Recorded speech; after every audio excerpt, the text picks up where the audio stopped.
Why is it that there is this huge, very powerful section of people who's always opposing? Why we are always accused of damaging the forest is because those who are hunting, those who are poaching, they turned it against us. Some of them are writing, he's an nincompoop, he's a nitwit. This is good for me, very good for me.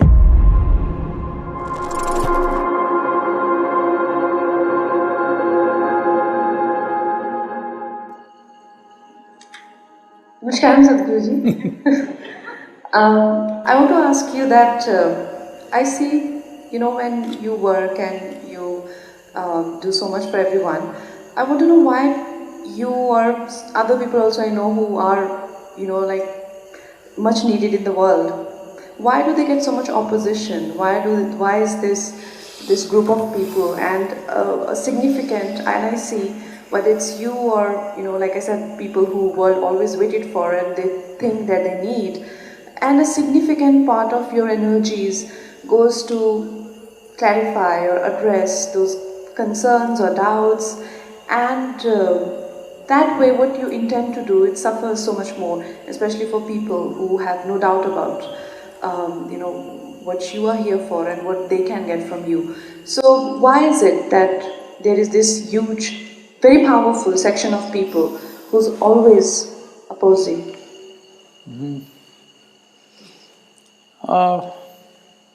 Don't go by the noise that they make on the Twitter. They're making so much noise on the Twitter means it's little birdie, because they have no footprint on the ground, they have no substance. All they have is full-time on social media platforms, particularly Twitter. Here we've left tweeting to the birds, because they must tweet. So, we should not overestimate them, but at the same time, can we ignore them? No.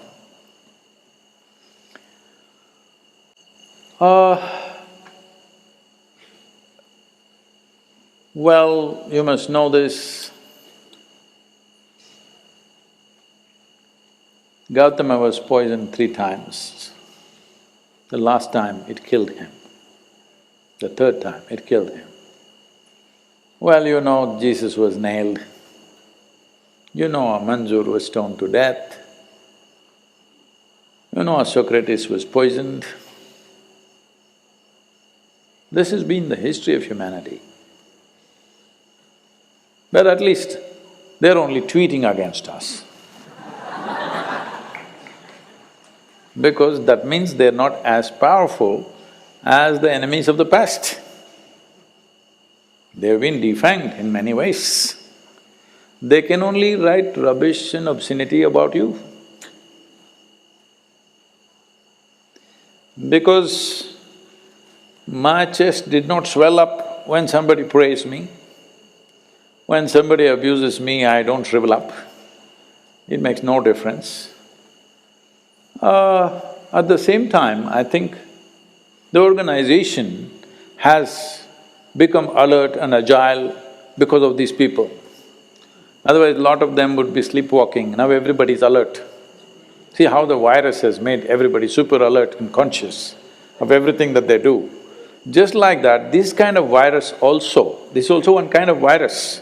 They're only wanting to go viral.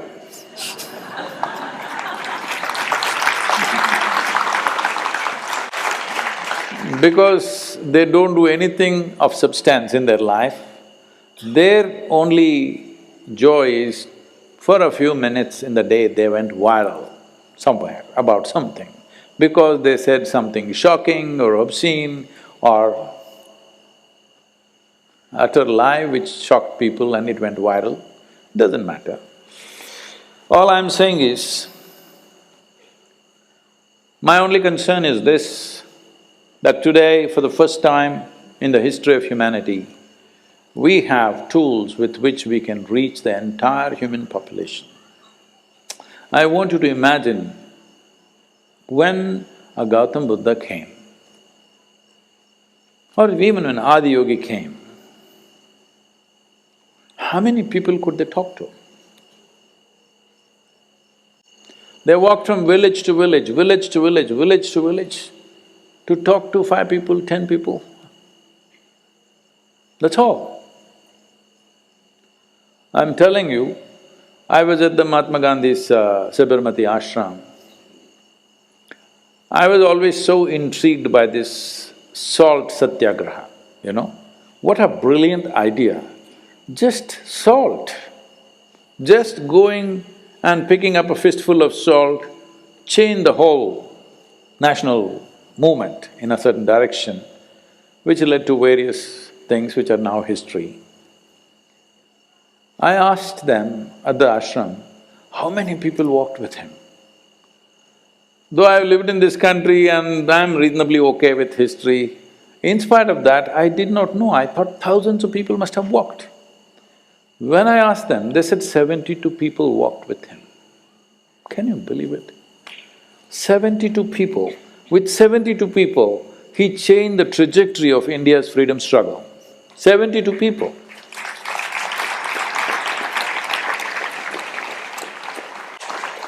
We have millions of people. We can change the trajectory of how humanity lives.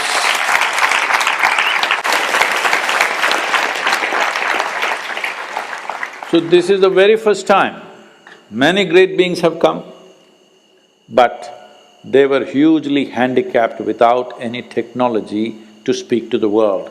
They had to physically go from place to place. Who they may be big today in the human consciousness, that has happened over hundreds of years or thousands of years.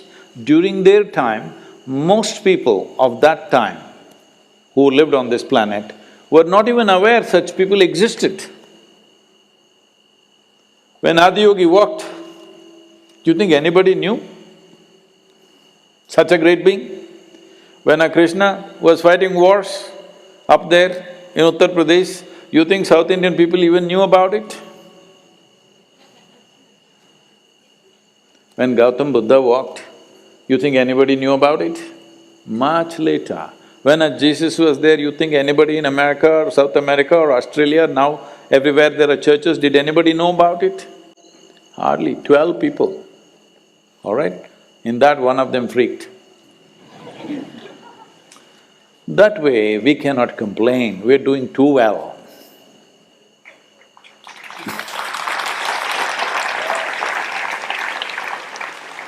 Never before it's been this good. Hello? Never before it's been this good. What are we complaining about a few? They have no employment, so they're self-employed in abuse. It's okay. But they're not just leaving it at abuse, they're trying to hit wherever it hurts most.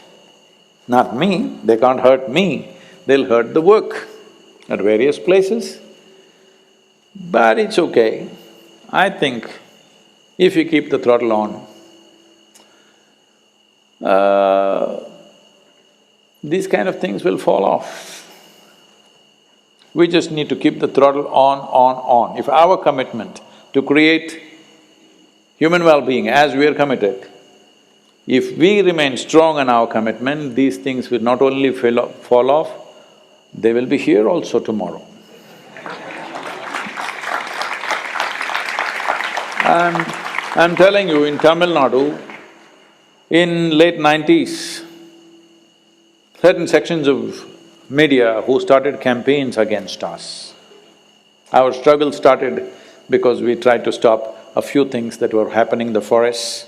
Why we are always accused of damaging the forests is because those who are hunting, those who are poaching, those who are cutting sandalwood trees, we made efforts to stop them, so they turned it against us and said, these people are just cutting the forests. And even now it sticks. Maybe a small percentage of population still believes that we could have done it. They keep commenting here and there. They say, oh, he cut all the forests, now he is planting trees. Because we stopped them, because they were having a free run, when we came and established ourselves here, we became a big sore point for them. We were the big trouble because this was the only road available for them to go into the jungle and do whatever they were doing. So, they're not able to eat venison, they're not able to eat buffalo meat, they're not able to hunt, they're not able to… wild war. They're missing all that. And of course, the sandalwood and those who were clearing trees and cultivating marijuana up there, all of them we stopped. Because of that, 25 years later, still it is going on, that we have destroyed thousands of acres of forest. Well, you ask any forest official who's working in the area, is forest doing better because of us or worse because of us? You can just ask anybody. And you can ask any village person out here, people who have lived here for long enough, they know everything has become safe and secure because of us. So because of that, they're going on about that.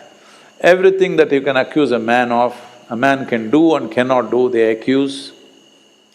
These days, they're also trying to give a commentary on my quotes and my talks and everything, how stupid I am and that is good. This is a good angle they've taken, I'm very much excited about this angle. Because some of them are writing, he's an nincompoop, he's a nitwit, this is good for me, very good for me. You don't understand how, because there is a certain thing to it. It's good. These accusations of forest and killing elephants, all this they have stopped because it's not flying. All government agencies have put out what is the information. So they know they can't go on saying that, now they're stopping that and talking about how foolish and stupid I am. That's a good advertisement for me.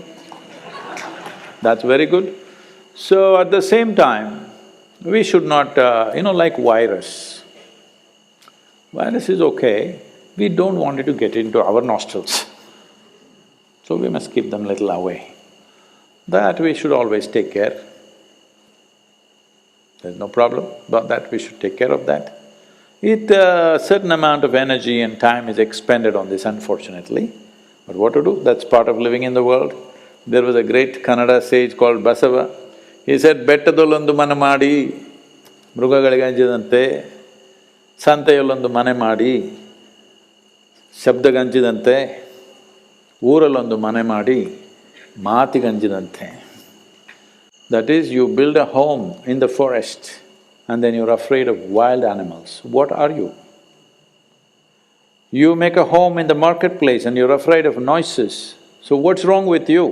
You live in a town and you're afraid of other people's comments, so what are you? Well, no, this is extra.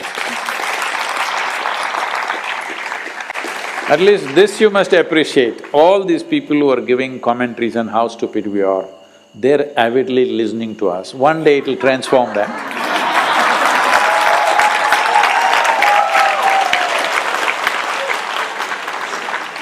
So they're listening, this is nice. They're reading every quote of mine and they're trying to find what's wrong with my quote. Every talk they want to give commentary. I have confidence that one day it will transform them for sure. If it could transform you,